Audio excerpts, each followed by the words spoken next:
Please welcome Jimbo. Okay.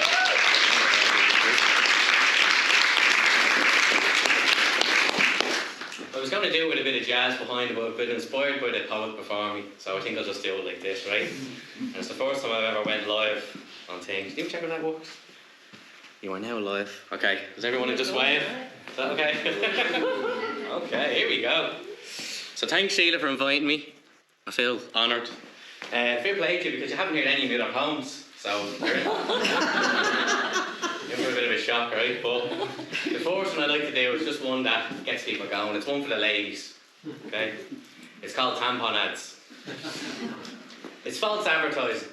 The way these girls are smiling, they always seem to be riding bikes and looking genuine and delighted with life, when in reality, you can see the strife emanating from the eyes of your future wife. I just need to see some realism, to see them search for chocolate in every inch of the kitchen, eating ice cream in bed but still sweating. The subtle sound of Balbriggan dissolving in the background. And not a pair of leggings in sight, she's dressed up in her best PJ, so she's ready for a good night. Her friends haven't synced up, so they don't plan to meet up, they won't bother. The only bottles they're interested in, made of rubber, furry cover, and full of hot water. That's true. And I'm glad they don't use red dye to illustrate how you menstruate, they use blue. And gotta get it up there, girls. Even had me, Scarlet, and clutching pearls. So might need to see the story from the other side. Poor fella on the phone, red-faced in the toiletries aisle, unable to make eye contact in the checkout line. He goes home, she still gives out, but this time next week it should be fine. We need this to show our daughters it's not like years ago, when these things started happening, it was considered a sin. It's a natural thing, that one day Mother Nature will show up, introduce you to Aunt Flo, and then she'll let the painters in.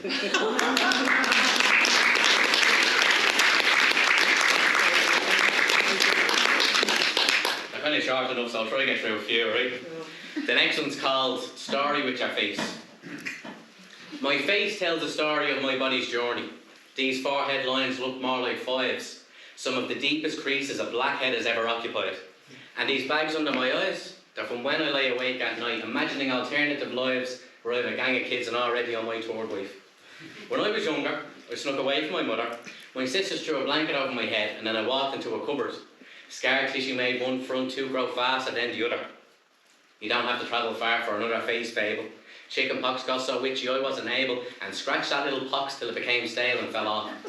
I thought I won that war, but the din now has its own tan and rent plan. A few honourable mentions: eyebrow scar, windowsill, dint in the cranium, car boot, no sale. And for long hair I was wishing, but the black sprigs of hair on my scalp was from a hair transplant that didn't come to fruition. The mane you see today is from a second session on a Turkish visit. The body can tell a story too. Me and my dad have matching scars in our thumbs. He got his from broken glass. He slid downhill on cardboard. It was in the grass. Had to stop himself before he hit train tracks. The one on my thumb, playing with his pocket knife when I was young. Still a slight limp from surgery on a limb. Playing football, I tore my ACL. The meniscus done a 360 spin. But jazz poetry probably wouldn't be a thing if it didn't happen. Don't grow up too fast. Make adolescence last as long as you can, or you will want to do it all over again. I've always been old at heart. I've had a hairy neck since I was 10. Live the novels your body helps you write. It gives your soul respite from the eternal fight that is life.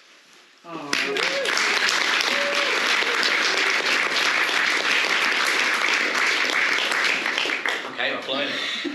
So, I can't just do funny ones all the time. You know, you come to a poetry gig, you're expecting to get a bit of a serious one or something like that, yeah? And I just want to put on the record, I invented an acronym. NDTGL. Anyone want to guess what it stands for? No. Thanks, man. I'm not doing too good lately. You see, I'm starting to relish in people's failings. Once exciting, now trivial tasks, I'm no longer able. Nicotine cravings. All these diets, I just can't shift the weight. And one more mundane Monday will result in blood-stained hands while I'm shackled to a Garda station table, refusing to give an official statement.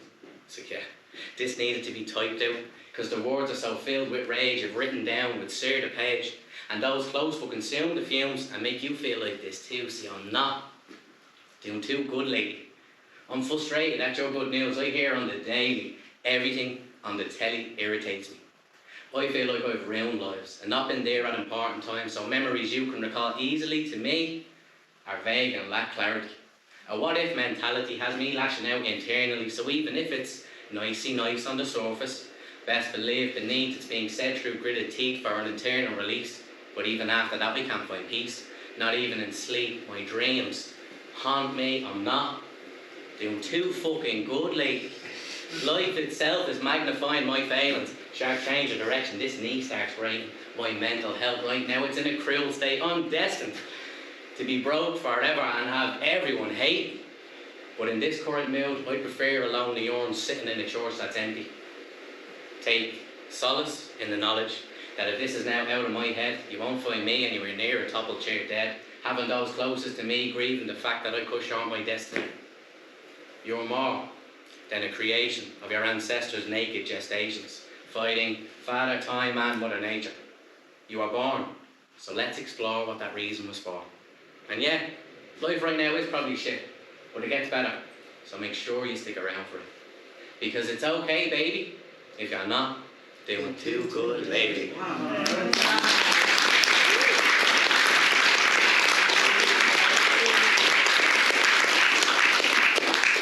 Okay. Anyone have nosy neighbours? Yeah. I'm the nosy neighbour. Okay? And I never was always like that. It was just the pandemic that made me do it. I was working from home and I was looking out the window. I don't know any of the neighbours' names, but I do know 25 and 26 came to blows one time over a leaf blower.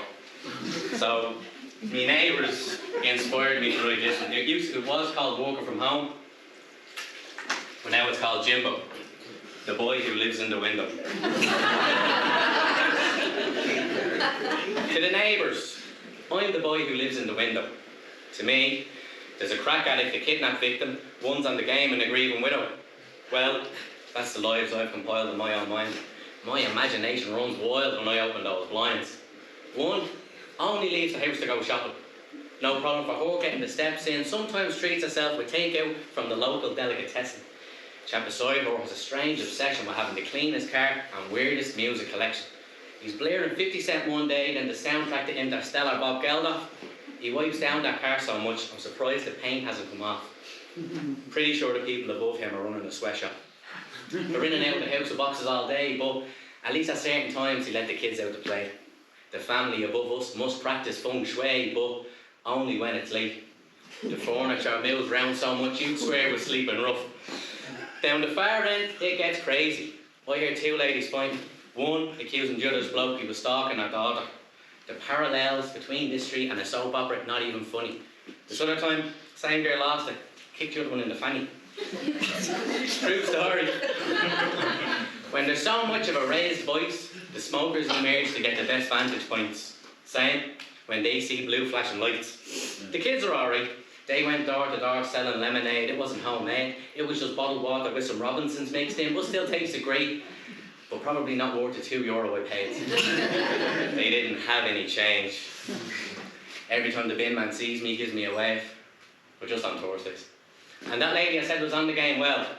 Plenty of male visitors and a new package delivered almost every day. But what do they see? Well, as long as the window is clean, they'll see me. On occasion with a can in hand, dog beside me ready to bark at the postman or any dogs or cats that walk past. At one stage, I got out the old week, so they've seen me bowl a virtual strike or three. But that's all about the change. If you want to see more of me, you'll have to get the train, as I'll be going into the office most days. But now my neighbours will be grateful to get some space away from my unrelenting gaze.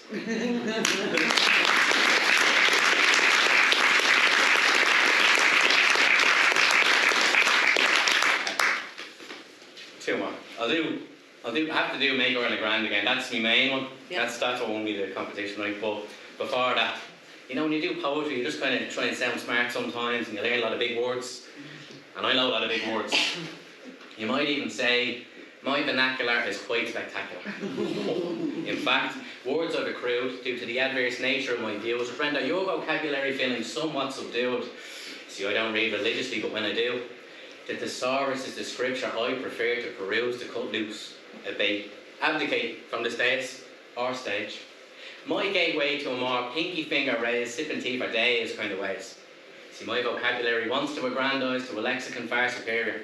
It would cast a behemoth in its shadow quicker than you could say. Flocks and us in the hill of pillification. But you better not do to my artistic creation. And don't even fathom encroaching me with the flippant stipulation that my nomenclature should be subpar because of my socio-economic situation. It's fallacious at best, a glib attempt to scowl from an ivory tower. Paragon of poetry, pariah of artistry, pause the idolatry.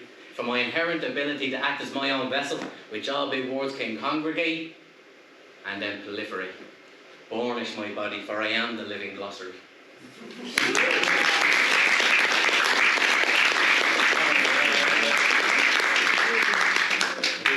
3 minutes. Yeah. Okay. You shot me hat. I had it with my hat on. So, part-time poet, full-time hat salesman. So if you're interested.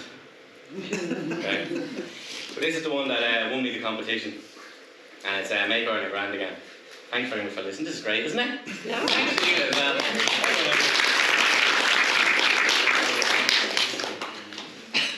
Okay. I want to go back.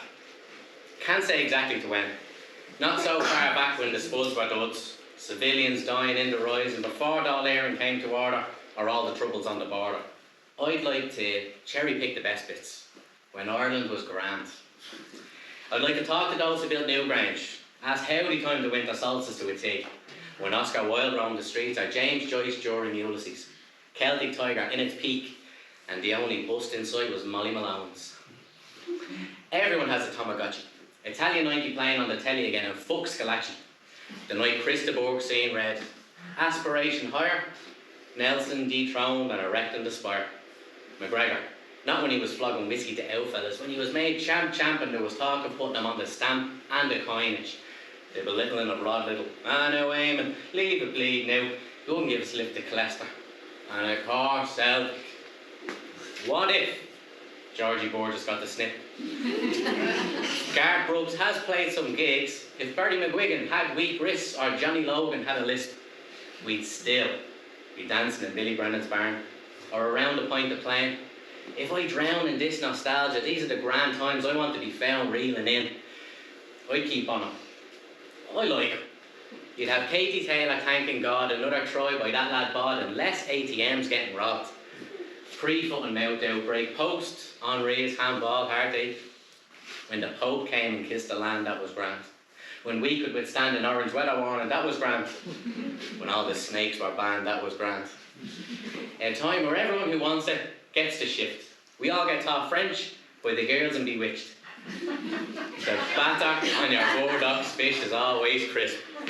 Fearless Paul Kimmage, questioning Lance on his drug stance. Michael Flatley's ankles are wringing wet as a river dance. The 32 counties, if we get the chance. When the smell of our factories wafted through our streets, the mix of Cadbury's hitting the breeze, blended with potatoes, onion and cheese, perfectly in harmony. Father Ted gives every eulogy. And we stop mimicking the states. They want to be great, we'll settle for grand as long as our homeland is where having the crack originates without debate. Michael D is handled with care, with his safe hands of Packy Bonner, so we can lay a wreath whenever we need him. The leaves are always in free fall on Raglan Road. No matter where you go in the world, there's an Irish pub, we communicate in wink and elbow code. If we live with the clarity of Padraig Pearse's pen, we will make Ireland grand again.